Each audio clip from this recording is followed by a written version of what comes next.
Before I get into my predictions for this particular week of AEW, I just want to say my condolences and my thoughts and prayers to the man that revolutionized and became a pioneer and a legend in the world of professional wrestling. The first ever Intercontinental Champion and the creator of the Royal Rumble, Pat Patterson, has left this mortal realm and into Wrestling Valhalla. Now, Pat's, from what I've heard, his rumors outside of the ring are a little alarming. If we're focusing on the in-ring and the creative in the back, for what he has done, Pat Patterson is probably one of the most important figures of wrestling. And it's a damn shame he had to leave this mortal realm. So Godspeed to the man. Now with that out of the way, as a train's going by, hello! I'm doing my predictions for tonight's AEW. Now, I was going to do NXT, but I couldn't find the card. Now, winter is coming. Gross. I wanted to do this because this is going to be probably an important, card for AEW. And NXT's having War Games this Sunday, and I will make my predictions probably tomorrow because they haven't finalized the card yet. So I'm going to go through this card and just talk about what I think about it. First match is what it says on the website is Chris Jericho versus Frankie Kazarian. Kazarian I love. Jericho is washed up.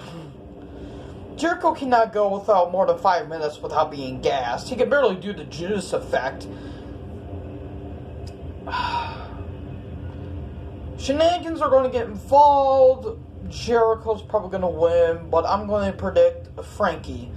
I love Kazarian. I loved his stuff in TNA. His stuff in Ring of Honor I've seen.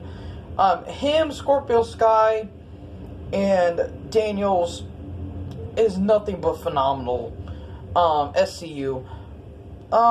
Yeah, this could be a good match, I guess, but Jericho's just washed. Chris, it's time to hang it up soon, man. I mean, I say that with a lot of wrestlers working today. I'd say it's time to hang it up, man. It's time to let it go because you're just throwing your career and your legacy down the toilet. You're basically Undertaker. He's drained his legacy down the toilet, except you're not wrestling in Saudi Arabia. But yeah, Jericho's probably going to win, but I would love for Kazarian to win. Next up is a tag team match. Cody Rhodes and TNT champion Darby Allin versus, Absolute Ricky Starks? I think that's his nickname. Absolute Ricky Starks and Powerhouse Hobbs. Not just Will Powerhouse Hobbs, just Powerhouse Hobbs. This could be a fun match. I think Cage is going to get involved for what he's worth, so basically nothing. Now, I would like to say Cage is intimidating, but he is bland. His stuff in Lucha Underground was very good, because at least in Lucha Underground, they hide the weaknesses and show off the strengths in Lucha Underground.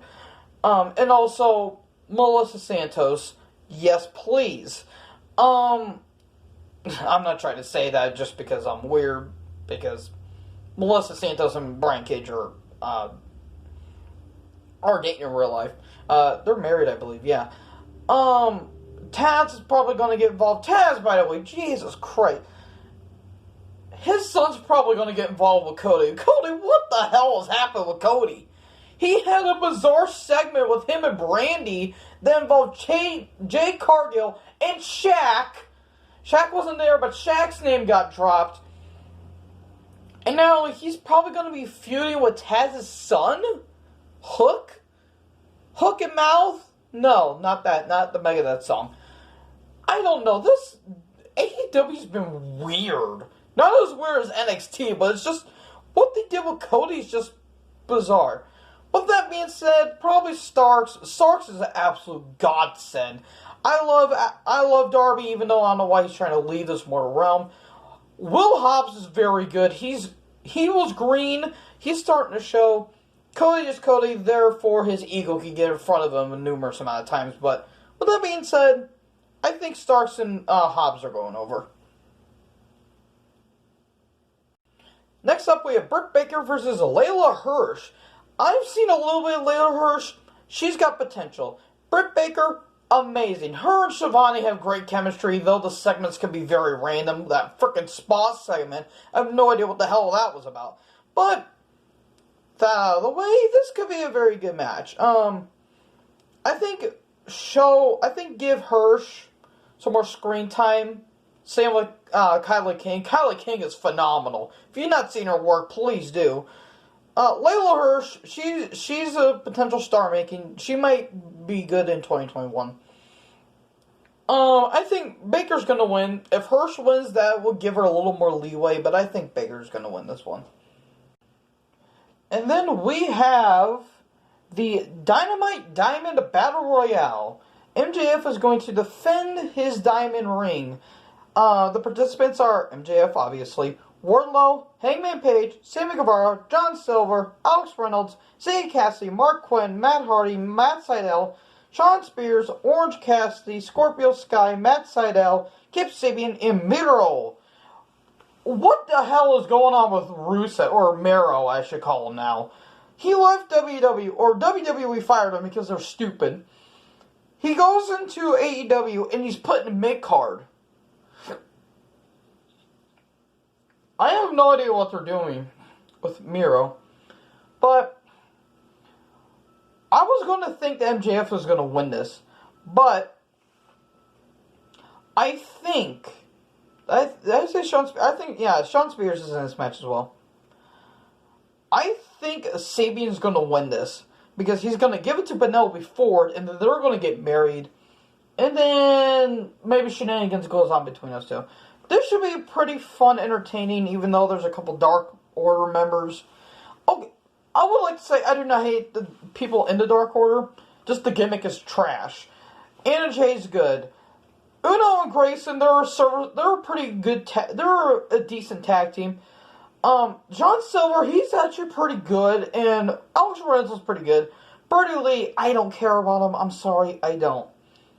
Hangman Page, he's gonna take the title eventually from Omega.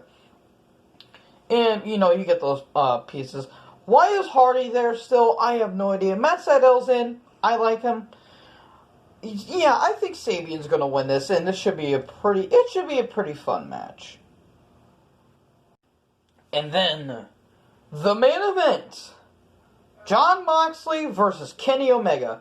Please let this be better than their Full Gear match. I did not like that match. I don't care if people get mad. I didn't like the match. If Moxley wins, what do you do with him? Omega's winning. If Omega wins, I'll be fine with that. Because if you guys don't know, Renee Young, a.k.a. Jon Moxley's wife, is pregnant. And Moxley's probably going to leave for maternity leave. It's funny how two members of the Shield are going to be on maternity leave because their wives are pregnant. Becky Lynch, who's Seth Rollins' wife, is pregnant, and now Renee is pregnant. And Roman's already got I think he's got 2 daughters, or something like that. I know he's got a kid, but I'm fine with Omega winning. I'm not his biggest fan, but if Omega wins, you could set up that rivalry between him and Paige. And I think that's going to culminate into probably a match, maybe a Revolution, or maybe somewhere down the line. But yeah, Omega's winning. I love Moxley. I do. The hardcore stuff I don't really care about. With Omega with the right people can have a very good match. His match with Hangman at Full Gear, was it Full Gear? Yeah, his match with Omega at Full Gear was pretty fun. And his Okada matches are legendary, but yeah, those are my predictions. I know this is kind of a little out of the random, but I wanted to make a video because I haven't made one, I think, since Saturday, I believe. And I will be making another video tomorrow because I'm going back to my grandparents. Hooray! So we'll be the lookout for my NXT TakeOver War Games 2020 predictions tomorrow. And yeah, thanks for watching this video in the first place. Make sure to like, comment, subscribe. Join the herd. I'll see you guys in the next video. Peace.